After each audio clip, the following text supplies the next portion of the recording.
La Nasia, am I saying that correct? La Nasia, pronounce that name for me right, Queen. Lanisa. Lanisa, where you joining us from, Sister Lanisa? I'm joining you from Concord, North Carolina. Concord. It's about 12 minutes right outside of Charlotte. Gotcha. And I met you earlier this year when you came to Statesville to do your conference for the Black Parent Advocate. Yes, indeed. I remember that. How would you, where would you be on the color spectrum? Light, brown, dark? Brown skin. Brown skin. Light brown in the wintertime, but I was to say brown skin, so. I got you. Yeah. I got you. What's your contribution to this? I'm sure you've been listening. We've heard everything from light-skinned folks are in denial about their privilege. We've also heard that light-skinned folks can actually be very much victimized because they're light. Dark-skinned men seem to be the preference for a lot of sisters at this time, but not really, according to some of us. Black men may have a lot of the responsibility to bear as it relates to the colorism amongst Black women because we're constantly overlooking darker shades for lighter shades. What's your contribution to this conversation? Well, I have heard and seen it all, Dr. Umar. I'm in your age group. I'm a 70s baby. I'm 48 years old. And I had a friend in college who said she only preferred to date dark-skinned men, and she was Guyanese, and she was like more of a lighter skin tone. I've seen where the brothers preferred lighter-skinned women. I've seen cases where if the brothers in high school chose like the mixed race sisters, it made the Black sisters, like the brown skin, the light skin, the dark, they would just get upset because that brother chose a light skinned sister. And they would treat them so bad. And I felt so bad for them. And, but in my own personal experience, I raised a daughter. She's my only child.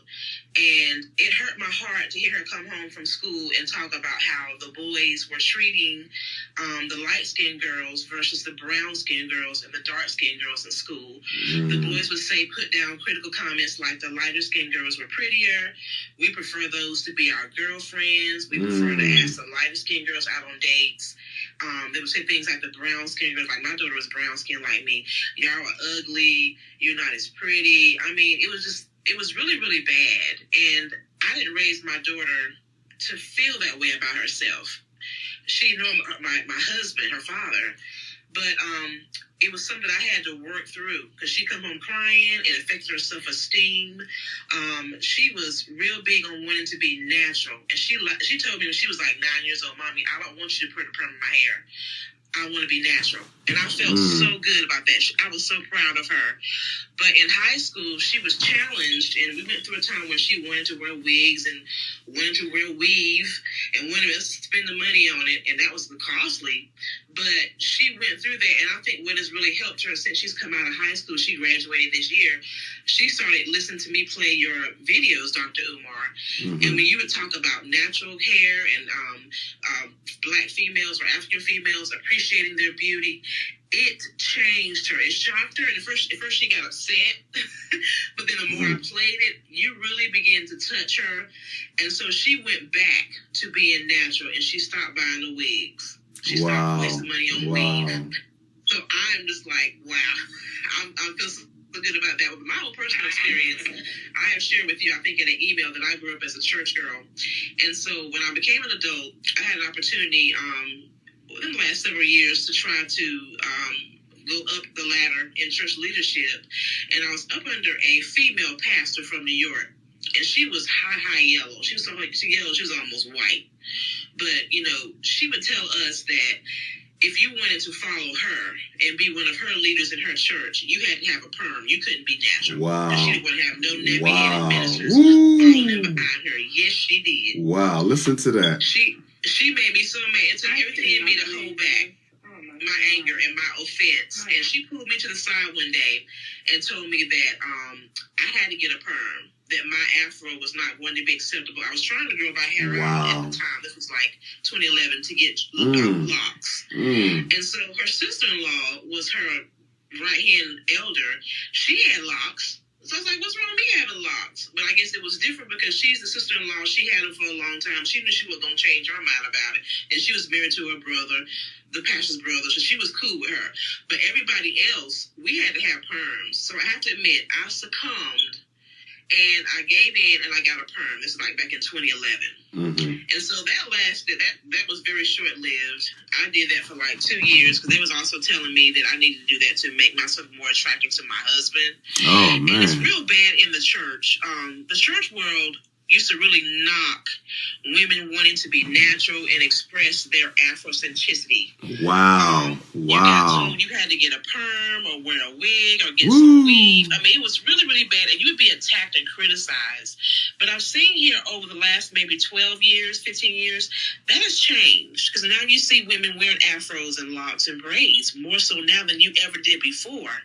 But when I became an adult in the 90s, it was really bad. I remember back in the 90s, I wanted to be natural because my mom had started putting perms in my hair when I was 12. And so I would get criticized every time I would open up to a sister in the church and talk about it. You don't need to do that. If you get a natural mood, just go to the wig store and get you one of them reggae-looking wigs and throw that on, and that make you feel better, then take it off. But no, you don't need to do that. I mean, it was like so downplayed. It was really bad here in North Carolina. It was really bad, Charlotte and the surrounding areas. But over time, that has really changed. And so I ended up not being a part of that ladies' church anymore. I ended up leaving. Because I just could not, and it was other things she would do too. I just couldn't deal with that. And then I was sharing with Ioba, I had gone to a Dominican hair salon because it was a big thing in the church. Church ladies started saying, well, you know what? You can go to the Dominican hair salon and get one of them blowouts and to make your hair look real silky and long and straight. And so I started doing that because one of the elders in the church, female elder, said, well, you know, to make yourself more attractive to your husband, you should go and let them give you a blowout. And also try their perms. And so I did that too for a while. That didn't last. And I speak Spanish. I used to be a Spanish teacher. And so part of my journey was learning how to embrace myself over the years from a child. Coming up in my 20s, I had gotten into Spanish because I had an issue with self-hatred. I had an issue with accepting myself. My mom and dad really didn't teach us how to have that African pride, that African confidence. There was a lot of downplaying your race, a lot of self-hatred, I hate to say, being taught, and it's really bad in the church. And so my dad was a pastor. And so... That's for recognizing that. Yeah, so... now tell me about that skin color prejudice in the church. Give me a little more, because you're the first person to mention that. I assumed that was an issue, but nobody spoke to it yet tonight. You're the first one, so I know you said it's gotten better, but what are still some aspects of skin color prejudice in Black religion other than white Jesus?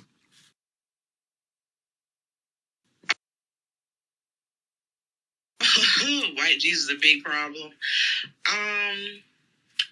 This tendency to not want to face the fact that racism is a problem in the church. They tend to pretend like it's not even there. Now, how does it play out? Somebody just put on my Facebook feed, Brother Tone. He said the first lady of the church is always light skinned.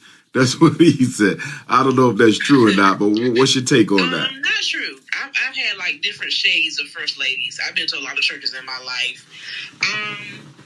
They really praise, I hate to say it, they really praise the mixed race couples. And we find that the mixed race couples get treated better than the Black couples. Wow. And of course, if there's white couples get always, they treat white people almost like as if they're the next best thing to God. You can't say anything about racism and the things that white people have done because we don't want to offend white people and make them upset. You find if you have like a white pastor pastoring a congregation of white people, and all of a sudden Black people want to come in and be a part of that church, the white members will start getting mad and start leaving. So, me, even from a child, I would always confront this stuff because it didn't sit well in my spirit at all growing up as a child. And I would get criticized, I would get rebuked, I would get shut down. I can remember my dad, he was going through this thing of making friends with white pastors in the small town where we were from. And so sometimes they would invite us to their church.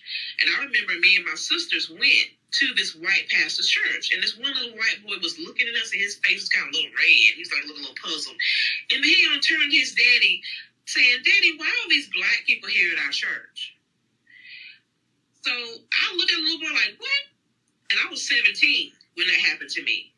And so my sisters even commented on how when they were sent to the children's church, the white children were making funny comments to them and treating them funny and bad, kind of, because they were black children. They weren't used to seeing black children. So I would always comment to different Christians over the years, whether it was a first lady or a preacher or whoever, about how this is wrong and this is not supposed to be in the church. And to this day, I'm even more bolder and more strong about that. It really, really, really gets to me really, really bad, because we preach a gospel that says Jesus died for all, God loves all because he created all, and God wants us all to be free. And we quote this verse in the Bible, in the New Testament, about whoever the Son of Man sets free is free indeed. You know, so if God wants you free, then why would you want to hold certain people back? Why would there be discrimination? Why would there be slavery? And I say, I would tell people, the biggest reason why slavery was ended is because God allowed his power to come down and set the captives free. Because the God was not going to have people in captivity and be enslaved. That was not God's will or God's desire. That's why it was put to an end. So, and then I even had one of my aunt tell me, she said, yeah, back in the day when we was in church, we had the Jim Crow signs up at the place where they would have their annual convention. I said, "You serious?" She's like, "Yeah, they had the Jim Crow signs like for the bathrooms and stuff." And so, it's still something they don't really want to face. And it's something that I can see how different ones God is starting to raise up to begin to address it. It's kind of slow and gradual. But trust me, it was never God's will for black people to be enslaved and to be treated the way we have. It's just that we have an enemy. We have an evil force. Some people call it the devil. Some people call it other stuff that has been doing this stuff in our earth and on the planet. And I really believe God is allowing different people like you, Dr. Umar, other people are now being raised up to address this, because it is a problem. Wow. And even colorism among black people in the church is a problem. That's in the church too. So one other experience I had was, the Dominican ladies were talking about my hair when I was getting my blowout, and they were speaking Spanish, and I guess one of them forgot I spoke Spanish, the other one didn't know I spoke Spanish. And so I heard her one say, yeah, she got that Haitian hair. And the one that was doing my hair, she was an older beautician. She said, this is such hard work. I know her hair is so nappy, and I only charge like $25, but I'm charging her more because it's taking me long because how kinky her hair is. I said, I turned around in Spanish. I said, you doggone right. I said, my hair is from the mother country, Africa. Yes, I do have Haitian hair, and I'm proud of it. And the one that was running her mouth, she said, and she walked away. And didn't come back to, and I was like, after that, I never went back to any of those salons, and I got tired of all that heat on my scalp. It was too much. Sisters, you ain't got to do no blowouts. That is too much heat, and all that heat is not healthy for your hair. And so now, I went back to my perms back in 2013. I mean, natural. I went back to being natural back in 2013. I've been natural ever since. I'm glad about it. I'm letting it grow out because I want to get my locks, and I'm never going back to a perm. Let me ask you this, sister. How he has been having me on this path of healing me and making me love and accept myself the way he made me and created me. That's beautiful. Let me ask you a question, Goddess, and thank you for that. You offered a lot of insights. As you know, a lot of sisters are going natural. They're giving up the weave. They're giving up the perm. I think it's a beautiful thing. I encourage more black women to go natural. I wish they all would do it. But here's my question for you. As much as black women are making the transition to natural hair, are they also making the transition against skin color prejudice? In other words, I'm wondering if the natural hair movement, which I totally support, but I'm wondering if that is more of a superficial change, because if you're going natural, but you're still practicing skin color prejudice, then how much of a change are you really making psychologically? What is your opinion of that? I think they're treating it as a separate thing that they're doing. The going natural is separate from really dealing with colorism. Okay. Like you said earlier, it's a very uncomfortable topic to talk about colorism, and people just don't want to face it and talk about it. And even listen to you guys talk tonight, I've always been the one that would date light skin to brown skin. And then I slowly changed over to brown skin, but I was always told, stay away from them dark skin. Don't deal with no dark skin. That's just too dark. And I had to kind of check myself because I've had a preference to not date dark skinned men because of their dark skin. And I feel bad about that now. So I'm going to have to, really deal with that and check that. And you would also be told that, well, don't marry or don't be with a light-skinned man because light-skinned men age too fast. They start aging too early. But the brown skin, they'll age real slow. Yeah. So that was why my preference has been to always be with brown skin. And like my husband, he's brown skin, but we're separated now. I've been separated for about 7-8 months now. But yeah, you bring this out. This is so good because we all need to embrace all shades. We're all African. We're all from the same place. That's right. It doesn't matter. That's right. So this has been really healing for me too, just to have this conversation and to listen to you all. And Bella really, really touched me. Bella, you're a soldier. And my hat takes off to you, and I just say continue to speak out, to be bold, to tell people. And I'm going back into the single world, so I'm gonna take Bella's advice. I'm gonna be like, don't be talking bad about the light skinned sisters, and let me see who you've been dating. She made me want to be nosy and see their little pictures of who they used to date in the past too. Yeah. When I start. Good strategy. Wow. Yeah. Thank you for those comments, sister. Give me that name again. Lanisa. Yes, I got that accent after the LA keep throwing me off. Yeah. Lanisa. I'm also the one all up in your YouTube videos, Dr. Umar. Oh, appreciate you. Abisola is my YouTube handle. Yes. Appreciate you, goddess. Thanks so much. All right, Queen.